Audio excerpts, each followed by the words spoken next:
नमस्कार बंधुओं, स्वागत करूंगा आपके अपने YouTube चैनल यस स्टडी 2.0 पर।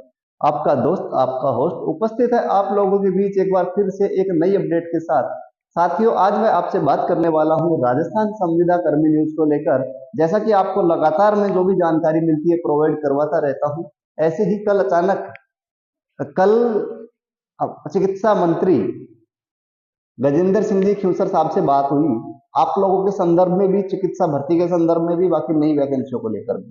तो उनमें मैंने संविदा कर्मियों के लेकर भी उनसे बात करी। सर, संविदा कर्मी जो चिकित्सा विभाग में लगे हुए हैं उनके बारे में तो आप जानकारी दे सकते हैं। CSR 2022 की उनसे बात करी तो उन्होंने एक आश्वासन दिया है कि जो भी संविदा कर्मी है उनको बहुत जल्द नियमित किया जाएगा, लेकिन जो रूल उनका है अकॉर्डिंग टू रूल, उसके अनुसार एक रूल हमने पढ़ा CSR 2022 के बारे में। मैंने आपको बताया कि 9 साल का कार्यकाल, जिसे हम 3 वर्ष का अनुभव कहते हैं, उसके अकॉर्डिंग नियमितीकरण होगा। लेकिन एक नया बयान भारतीय जनता पार्टी सरकार, भाजपा का नई सरकार का एक बड़ा बयान कि 3 साल वालों को किया जाएगा नियमित।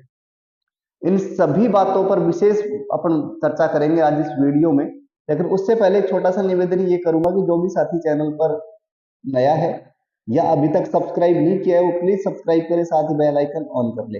अगेन दोस्तों, आप लोगों को कहना चाहूंगा कि प्लीज सब्सक्राइब कर ले चैनल को। आप लोग हमें मोटिवेट करते रहेंगे तो हम आपको सारी जानकारियां सही वक्त पर सबसे पहले प्रोवाइड करवाते रहेंगे। तो साथियों, आज हम चर्चा करेंगे राजस्थान चिकित्सा संविदा कर्मी नियमितीकरण अपडेट को लेकर। CM साहब का क्या है बड़ा ऐलान, नियुक्ति पत्र को लेकर संविदा कर्मियों में किन किन को काउंट किया गया है, वो सभी बात करेंगे। सीएम साहब ने एक अपनी मीटिंग में कह दिया है कि जो भी संविदा कर्मी है उनको लेकर उन्होंने घोषणा करी कि 9 वर्ष का कार्यकाल CSR 2022 बोलता है, जिसको एडॉप्ट कर लिया है CSR 2022 के अनुसार उन सभी को 9 साल में नियमितीकरण होगा। लेकिन एक उन्होंने एक बात और कही साथ साथ कि जो संविदा कर्मी 3 साल कार्य कर लेता है वो संविदा कर्मी नहीं रह जाता, वो एक परमानेंट की श्रेणी में आ जाता है। खैर, उन्होंने भी ये नहीं कहा कि 3 साल वालों को हम परमानेंट करेंगे, लेकिन उन्होंने ये बात कही जो 3 वर्ष का जिनका कार्यकाल पूरा हो जाता है वो एक संविदा कर्मी नहीं रह जाता, संविदा कर्मी कर्मचारी नहीं होता, वो नियमितीकरण का कर्मचारी के श्रेणी में आ जाता है साथियों। चलो, उससे पहले एक छोटी बात, चिकित्सा मंत्री, हमारे राजस्थान के नए चिकित्सा मंत्री जिनका नाम है गजेंद्र सिंह जी, कल वो शाम 7, कल वो मेरी मुलाकात हुई उनकी सुबह 8 बजे उनसे मुलाकात हुई उनके विधायक आवास जयपुर में। उन्होंने सारी बातें, सबसे पहले मैंने चिकित्सा विभाग की भर्ती को लेकर उनसे बात करी, जो भर्ती है लगातार कोर्टों में चक्कर लगा रही है। उसके बाद मैंने पूछा कि सर संविदा कर्मी का क्या हो सकता है, जो संविदा कर्मी काम कर रहे हैं। तो उन्होंने एक ही बात कही कि संविदा कर्मी जो है वो बहुत जल्द नियमितीकरण होने वाला है उन सबका। जो 10,528 की संख्या है, जो 10,528 की संख्या है जिनका जिनका कुछ का स्क्रीनिंग टेस्ट हो गया है और कुछ का नहीं हुआ है, बहुत जल्द इनका स्क्रीनिंग टेस्ट होगा 10,528 का, और इस स्क्रीनिंग टेस्ट के बाद इनका नियुक्ति पत्र जारी कर दिया जाएगा। कब तक कर दिया जाएगा सर, ये मेरा एक उनसे सवाल था।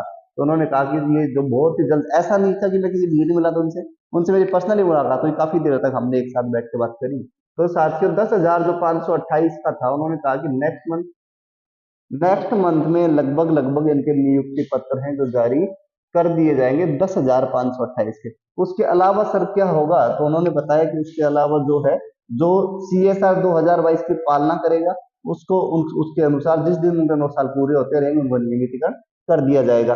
अभी लगभग हमारे 7 से 8 विभाग आपने संविदा कर्मियों के हैं, 7 से 8 विभाग, जिनमें से 5 विभागों को प्रायोरिटी दी है कि 5 विभाग जो ये हैं इनको सभी को नियमित कर दिया जाएगा। 5 विभाग की बात नहीं करूंगा, 5 सर्विस की विशेष बात करूंगा। पैरा टीचर 100 फाइनली होंगे, पंचायत सहायक, MGGS अध्यापक। ये एक बड़ा सवाल कि सर जी अभी इनका कार्यकाल तो हुआ ही नहीं।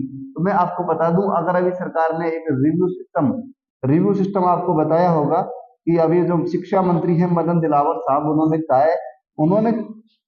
मदन दिलावर साहब ने कही एक बड़ी बात कि जो क्या नाम है MGGS स्कूल है, इनका रिव्यू लिया जाएगा।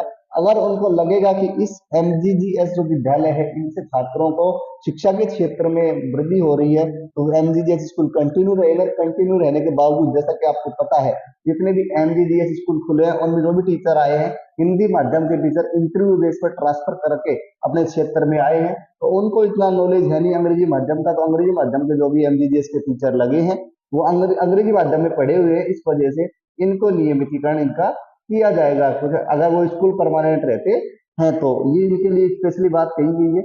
उसके अलावा एनएचएम में जो थे वो सभी नियमित होंगे, और उसके अलावा जो शिक्षा सहायक लगे हुए हैं स्कूलों में उनका नियमितीकरण को लेकर विशेष चर्चा। ये तो की बात आपकी 10,528 की। अब इसमें कुछ और कर्मचारी बच जाते हैं जिसमें आता है मनरेगा। नरेगा की बात करूं, इसमें जो भी कर्मचारी कार्यरत था इनको भी नियमित किया जाएगा जिनके 9 साल का कार्यकाल पूरा है। तो आज के लिए दोस्तों ये जानकारी थी। चिकित्सा मंत्री से मुलाकात हुई, साथ ही कुछ अन्य विधायकों से मेरी मुलाकात हुई है, जैसे कि रविंद्र सिंह भाटी जी से बात हुई, वो खैर अभी पार्टी में नहीं है।